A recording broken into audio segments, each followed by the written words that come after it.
Industry के लोगों से पूरी पिक्चर बची है अभी प्रोमो देख। मेरे किस्से सुनोगे तो रो दोगे। लश्करी खुशी बकचोदी दोनों से भली बात थी, हमें रोका था बहुतों ने। परिवार खुश मुझे तुम क्या ही रोकोगे। बिस्तर बना देंगे नोटों के अगर मेहनत को पैसों से तोलोगे। रुकेगी कलम नहीं जब तक जिंदा, मैं मरूंगी तब तक नहीं कला है जिंदा। मुझे लगता है जानती सब हूँ मैं, हार या जीत की होती नहीं चिंता। मैं सुनती हूँ लोगों को ज्यादा नहीं पर मैं जानती सबके हूँ दिल का।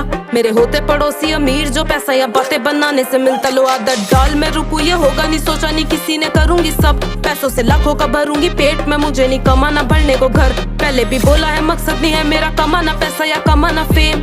फर्क है मुझे बदलनी है दुनिया और तुम्हें बदलने है घर। करने से बातें हो जाती हैं ताजा वो यादें कि कैसे करा मैंने शुरू था